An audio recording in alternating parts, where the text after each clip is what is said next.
colors to learn the heat.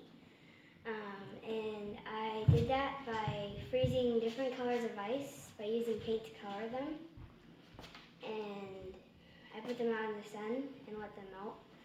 And then here, black was melting faster than blue, but then it got clogged by paint because we use all paint. And then blue started going faster. And then we have testable. My testable question was what colors to wear in a hot desert. My hypothesis was I think that the black and blue will get hotter quicker. Materials, watercolor paint, disposable aluminum pans, clear measuring cups, freezer, and a table. And variables were independent, black, white, red, blue, and yellow paints, controlled, same water, paint brand, and same tap water used, same pans frozen at the same time. Put on the same table to melt at the same time. And then my produce is mix 1 tablespoon of paint and 1 cup of water in disposable pans. Carefully place pans in freezer for at least 2 days. 3, when ready to test, drill a hole in the bottom of container and place on top of measuring cups to make sure that the hole is over the cup. 4, place pans and measuring cups on a table in full direct sunlight around noon and check and record every 10 minutes.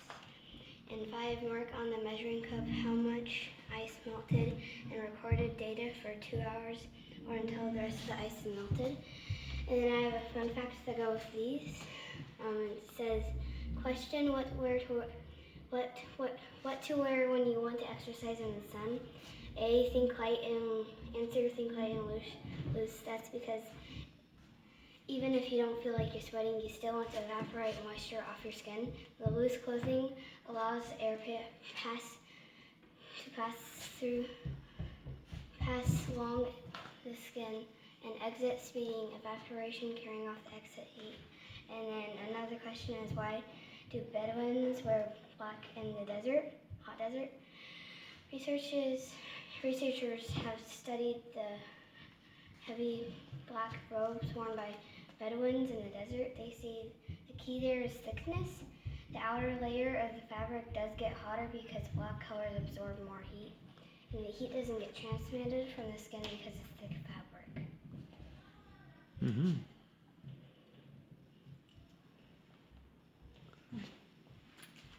And then I have results interpretation there, and it was blue melted fastest, white melted slowest, and then conclusion, you should not wear dark colors if you don't want to get hot out in the sun. If you want to stay cool, wear lighter colors and out in the sun. And then I had data, white also melted slow, so you should probably wear light colors if you don't want to get hot, and then don't wear dark colors if you don't want to get hot.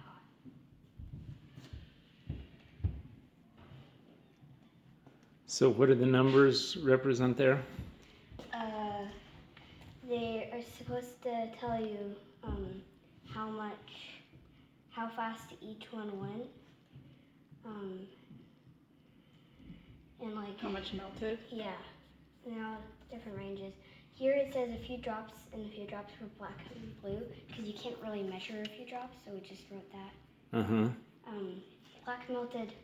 You started doing melting before blue. So you had it in a container. What kind of container was it in? Aluminum bread pans. Okay. Like mini ones. And was there a hole in the bottom? Yes. So then as it melted, it's dripping into the cups, and that's how you're measuring it. We didn't make it completely accurate because we probably should have done more than one hole, because since we did one hole, the paint clogged the one hole. If we did more, it probably would have melted easier, but it probably would have been more accurate if we would have put more holes than one in it. The reason why this picture doesn't have the pans on it is because that was when we were finished. Yeah, okay. And it took 2 hours, and they still weren't completely melted. Wow. So 2 hours. But it would have melted a lot faster if it was 100 degrees outside. Yeah. So what do you feel like you learned? I like to play outside a lot, but in the summer it's so hot hard for me to stay outside for a long time. So I learned from this what colors to wear in order to stay outside, because you need to get vitamin D from the sun too.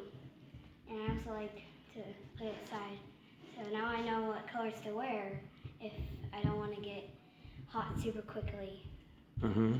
So I can. Unless you wear a better cloak. Yeah. I don't think they sell those here. And how did you decide to do the pan above the measuring cup? That's an interesting technique. Where did you? Pretty much the only thing we could think of, because we can't. My mom does have silicone bread pans, but it might ruin those. Mm-hmm. So we just did the pans, because in order to measure it, you kind of have to have it over something. We did an experiment last year with just 2 colors. That was red and blue, and we didn't have them. We just had them on a plate. We didn't really measure how much they were. That one wasn't as accurate though. That's kind of where I got this idea, because the other one, it didn't freeze completely. So I decided to do it again, but more advanced and more accurate than the other one. Good. Thank you.